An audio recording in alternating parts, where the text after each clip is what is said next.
Assalamualaikum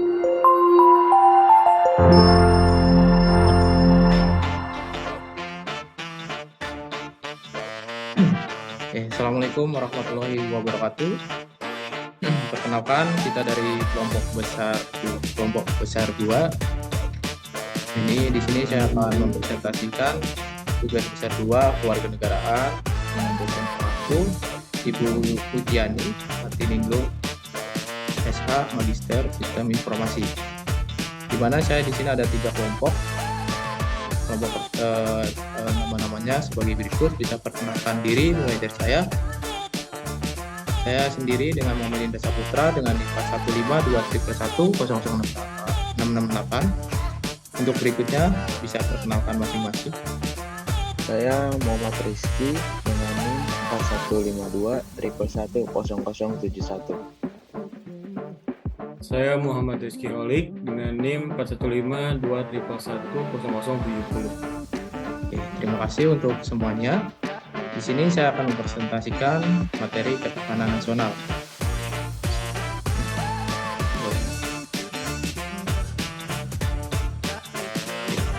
Sebelum masuk materi berikutnya, di sini ada pendahuluan. Saya akan mempresentasikan sedikit dari ketahanan nasional ini. Sejak awal pembentukannya, gagasan pertama yang dihasilkan oleh Lamhanas adalah gagasan ketahanan nasional pada tahun 1968. Fokus dari gagasan ketahanan pada saat itu hanya untuk mempertahankan kelangsungan hidup bangsa dan negara Indonesia. Meskipun di bagian lain disebutkan pertahanan untuk proses pertumbuhan bangsa dan negara.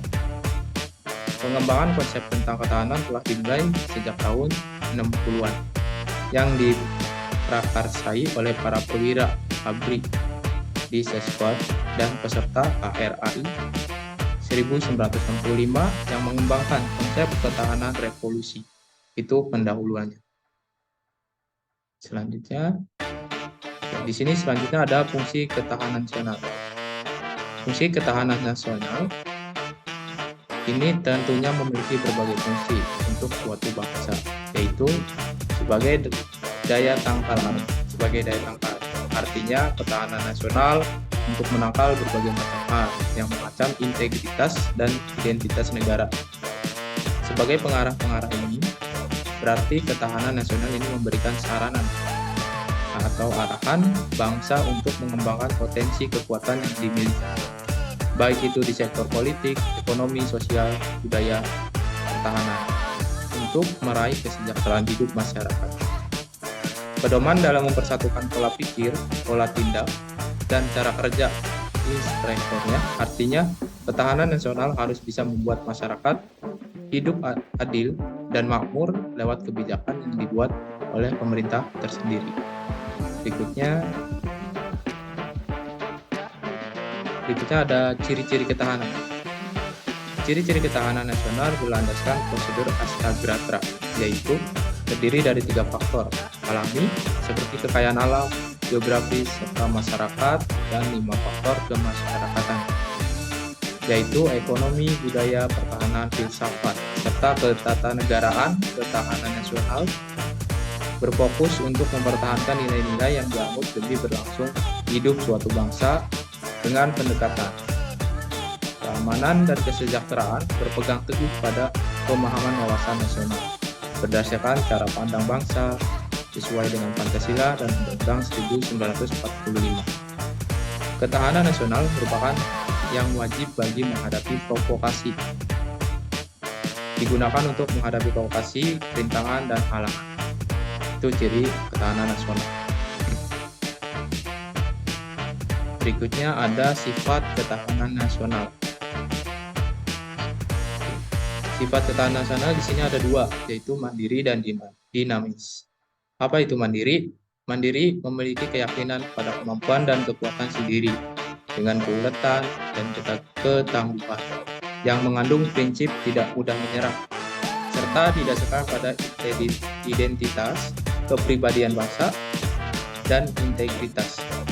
Kemandirian tersebut menjadi prasyarat untuk menjalin kerja sama saling menguntungkan dalam pengembang global. Yang kedua ada dinamis. Dinamis bersifat dan bisa meningkatkan atau menurun bergantung pada kondisi dan situasi bangsa serta negara, serta kondisi lingkungan sekitar. Hal tersebut sesuai dengan hakikat bahwa segala sesuatu di dunia ini akan selalu berubah. Oleh karena itu, upaya peningkatan ketahanan harus berorientasikan ke masa depan, dan dinamika di dalamnya diarahkan untuk mencapai kondisi kehidupan nasional yang lebih baik. Berikutnya bisa dilanjutkan. Oke, terima kasih Indra. Saya akan melanjutkan presentasinya. Sifat ketahanan nasional. Ada manunggal, memiliki sifat integratif, yang berarti terwujudnya kesatuan dan perpaduan yang seimbang, selaras, dan serasi di antara semua aspek kehidupan bermasyarakat, berbangsa, dan bernegara. Lalu ada wibawa. Sebagai hasil pandangan yang integratif dapat mewujudkan kewibawaan nasional yang akan diperhitungkan oleh pihak lain, sehingga menjadi daya tangkal suatu negara. Semakin tinggi daya tangkal yang dimiliki suatu negara, maka semakin besar kewibawaannya. Lalu ada konsultasi dan kerjasama. Indonesia tidak mengedepankan sikap konfrontatif dan antagonis.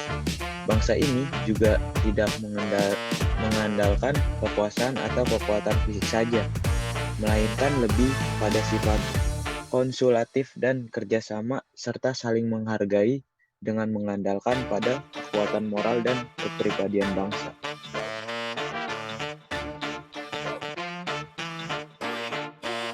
Lalu ada contoh ketahanan nasional. Yang pertama, berlakunya hukum yang tegas dan adil. Hukum yang tegas dan adil dapat menjaga ketahanan nasional, baik ancaman yang berasal dari dalam maupun dari luar negeri.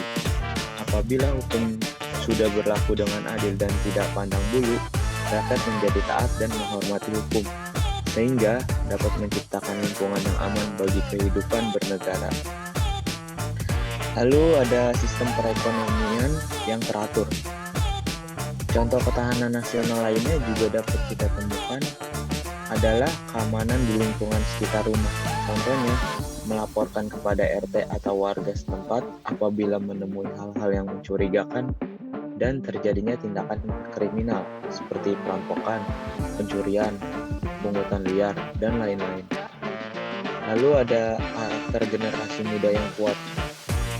Perkembangan dan perubahan yang terjadi seringkali mempengaruhi generasi muda. Padahal tidak semua hal yang sedang tren sesuai dengan norma dan aturan yang ada di negara kita. Sehingga solusi yang dapat dilakukan adalah memperkuat karakter generasi muda dan mendorong lebih bijak dalam menghadapi segala perubahan. Lalu ada contoh ketahanan nasional yang selanjutnya, yaitu keamanan lingkungan yang terjaga. Contoh ketahanan nasional lainnya juga dapat kita temui adalah keamanan di lingkungan sekitar rumah. Contoh, melaporkan kepada RT atau RW setempat, apalagi apabila menemui hal-hal yang mencurigakan dan mencegah terjadinya tindakan kriminal seperti perampokan, pencurian, pungutan liar, dan lain-lain. Lalu ada pengelolaan yang baik terhadap masalah kependudukan. Apabila penduduk yang jumlahnya sangat banyak ini tidak dikelola dengan baik, maka dapat menimbulkan permasalahan negara seperti pengangguran, aksi kekerasan, pemberontakan, dan hal-hal yang membahayakan ketahanan nasional itu sendiri. Lalu selanjutnya ada unsur ketahanan nasional. Yang pertama, ketahanan nasional Pancagatra. Sosial Pancagatra didasarkan pada hubungan manusia dengan Tuhan, sesama, dan alam sekitar dan dirinya sendiri. Hal ini mencakup 5 bidang atau aspek kehidupan nasional yang disingkat menjadi Ipolexos Budahankam. Konsep dasar dari kelima aspek ini digunakan untuk mengembangkan kekuatan nasional dalam menghadapi tantangan, hambatan, dan gangguan.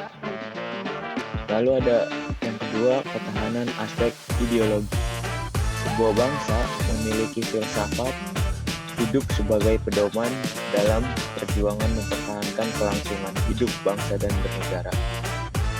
Filsafat hidup ini termaksud dalam filsafat praktis yang merupakan ideologi pandangan dunia dan pandangan hidup yang menjadi dasar untuk mencapai cita-cita nasional. Istilah yang digunakan untuk menggambarkan hal ini adalah ideologi. Lalu selanjutnya akan dijelaskan oleh Rizky Holik. Terima kasih. Oke, terima kasih untuk Muhammad Rizky. Di sini saya akan menjelaskan tentang cara memperkuat ketahanan nasional. Yang pertama ada keamanan dan pertahanan. Pertahanan dan keamanan negara harus dikelola dengan sistem pertahanan dan keamanan rakyat semesta, termasuk yang tertuang dalam UU Nomor 20 tahun 1982 tentang pertahanan dan keamanan negara. Yang kedua ada geografi. Penting untuk memahami potensi wilayah udara, laut, dan iklim tropis sebagai ruang hidup yang strategis, serta memahami kelemahan yang ada. Yang ketiga ada sumber kekayaan alam. Sumber daya alam di daratan, di udara, maupun di laut, baik yang bersifat hayati maupun non-hayati, harus dikelola dan dijaga dengan baik agar dapat dimanfaatkan secara optimal. Yang keempat ada demografi. Pertumbuhan penduduk Indonesia yang cepat harus diimbangi dengan peningkatan kesehatan, harapan hidup, dan kualitas fisik yang agar dapat mendukung ketahanan. Lalu ada ideologi. Pancasila adalah ideologi yang diterima dan menjadi asas dalam kehidupan bernegara, berbangsa, dan bermasyarakat. Pembudayaan Pancasila dalam kehidupan sehari-hari harus terus dilakukan dan diperkuat. Selanjutnya ada politik. Pelaksanaan politik harus berdasarkan prinsip demokrasi, terutama dalam mekanisme dan struktur politik. Kemudian ada ekonomi. Pertumbuhan ekonomi di berbagai sektor seperti pertanian, industri, dan jasa harus diperhatikan agar dapat mendukung ketahanan. Sosial budaya perlu memperkuat kemajemukan dan kebinekaan masyarakat, karena kekuatan bangsa Indonesia terletak pada perbedaan yang dapat hidup selaras dan berdampingan.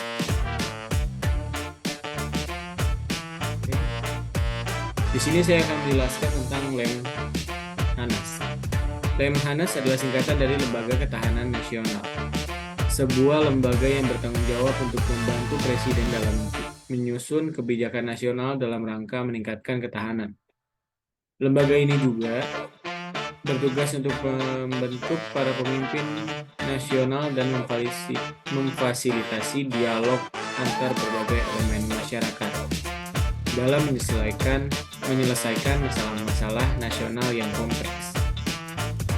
Lemhanas didirikan pada tahun 1965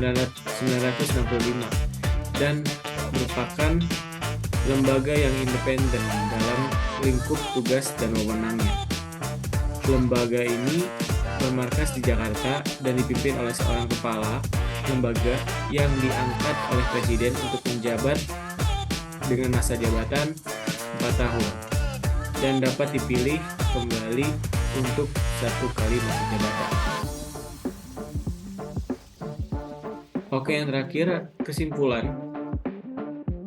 Ketahanan nasional adalah kemampuan suatu negara dalam mempertahankan eksistensinya, melindungi dan memperjuangkan kepentingan nasionalnya dari berbagai ancaman baik dari dalam maupun luar negeri. Kesimpulannya, ketahanan memegang peran penting dalam memastikan keberlangsungan hidup dan keamanan negara serta menjaga kesejahteraan rakyatnya. Untuk memperkuatnya, diperlukan sinergi antara pemerintah dan seluruh elemen masyarakat untuk mengatasi berbagai tantangan yang muncul di berbagai aspek, seperti geografi, sumber daya alam, demografi, ideologi, politik, ekonomi, sosial budaya, serta keamanan dan ketahanan. Dalam menghadapi tantangan tersebut, diperlukan strategi yang terintegrasi, holistik, dan berkelanjutan, sehingga ketahanan dapat terjaga dengan baik dan dapat memperkuat posisi negara di mata dunia. Sekian. Terima kasih. Terima kasih untuk semuanya anggota kelompok saya. Mungkin sekian dari presentasi mengenai materi ketahanan nasional. Kurang lebihnya mohon maaf. Wabillahi taufiq wal hidayah. Wassalamualaikum warahmatullahi wabarakatuh.